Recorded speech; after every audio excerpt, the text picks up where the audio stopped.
Pemerintah telah resmi melarang kegiatan mudik pada Lebaran 2021 mendatang. Presiden Joko Widodo menyatakan aturan ini dikeluarkan untuk mencegah penularan COVID-19 semakin meluas.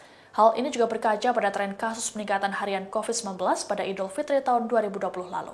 Dalam kanal YouTube Sekretariat Presiden pada Jumat 16 April, Presiden Jokowi memberikan penjelasan mengenai diberlakukannya kembali larangan mudik pada tahun ini. Menurutnya, seluruh pihak harus bekerja sama untuk mencegah penyebaran COVID-19 semakin meluas. Presiden Jokowi juga menegaskan aturan ini diambil jauh-jauh hari dan melalui berbagai pertimbangan. Presiden mengungkapkan tren kenaikan kasus harian COVID-19 terjadi seusai adanya 4 kali libur panjang pada tahun lalu. Pertama, yakni saat Idul Fitri 2020 terjadi kenaikan kasus sebesar 93% dan tingkat kematian mingguan hingga 66%. Kemudian kenaikan kasus COVID-19 kedua terjadi seusai libur panjang bulan Agustus. Saat itu jumlah kasus naik drastis sebesar 119% dan tingkat kematian mingguan hingga 75%. Lalu libur panjang pada Oktober hingga November yang mengakibatkan kenaikan hingga 95% dan tingkat kematian 75%. Terakhir yakni libur panjang akhir tahun yang membuat kenaikan kasus harian COVID-19 mencapai 78% dan tingkat kematian 46%. Pertimbangan lainnya adalah harus menjaga tren menurunnya kasus aktif di Indonesia dalam 2 bulan terakhir. Diketahui, dalam 2 bulan terakhir jumlah kasus positif COVID-19 cenderung menurun. Hal ini juga dibarengi dengan angka kesembuhan yang meningkat. Presiden pun menyadari bahwa masyarakat sudah rindu untuk bertemu dengan sanak saudara saat Lebaran. Untuk itu, ia menekankan agar masyarakat mengutamakan keselamatan bersama dengan tidak mudik. Untuk itu, sejak jauh-jauh hari, pemerintah telah memutuskan untuk melarang mudik pada Lebaran kali ini. Dan keputusan ini diambil melalui berbagai macam pertimbangan. Karena pengalaman tahun lalu terjadi tren kenaikan kasus setelah 4 kali libur panjang. Yang pertama, saat libur Idul Fitri tahun lalu, terjadi kenaikan kasus harian hingga 93%. Dan terjadi tingkat kematian mingguan hingga 66%. Kenaikan kasus COVID yang kedua terjadi saat libur panjang pada 20-23 Agustus 2020, di mana mengakibatkan terjadi kenaikan hingga 119% dan tingkat kematian mingguan meningkat hingga 57%. Yang ketiga terjadi saat libur panjang pada 28 Oktober hingga 1 November 2020. Yang menyebabkan terjadinya kenaikan kasus COVID hingga 95% dan kenaikan tingkat kematian mingguan mencapai 75%.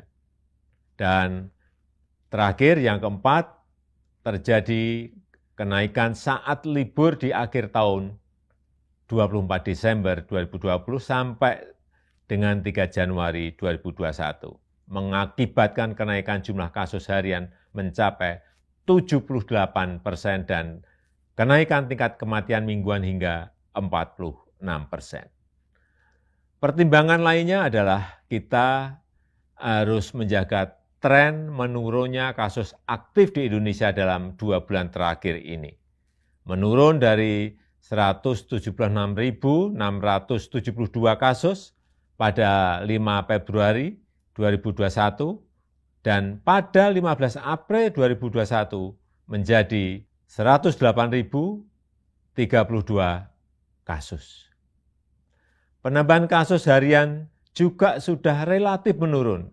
Kita pernah mengalami 14.000 hingga 15.000 kasus per hari pada bulan Januari 2021. Tapi kini berada di kisaran 4.000 sampai 6.000 kasus per hari. Tren kesembuhan pun terus mengalami peningkatan.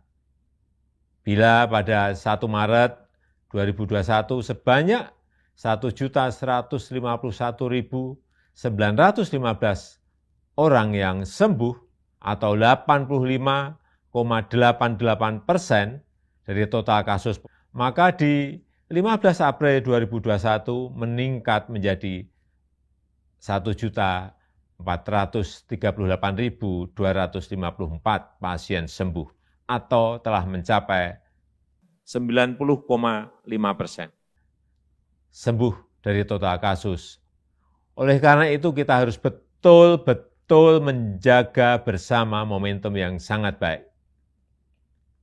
Untuk itulah pada Lebaran kali ini pemerintah memutuskan melarang mudik bagi ASN, TNI, Polri, pegawai BUMN, karyawan swasta, dan seluruh masyarakat. Bapak, Ibu, dan saudara-saudara yang saya hormati, saya mengerti kita semuanya pasti rindu sanak saudara di saat-saat seperti ini, apalagi di Lebaran nanti, tapi mari kita utamakan keselamatan bersama dengan tidak mudik ke kampung halaman. Mari kita isi Ramadan dengan ikhtiar memutus rantai penularan wabah demi keselamatan seluruh sanak saudara kita dan juga diri kita sendiri dan seluruh masyarakat. Selamat menjalankan ibadah puasa.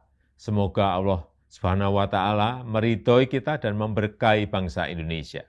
Demikian informasi dalam Tribunnews Update kali ini. Nantikan terus informasi terbaru lainnya hanya di kanal YouTube tribunnews.com.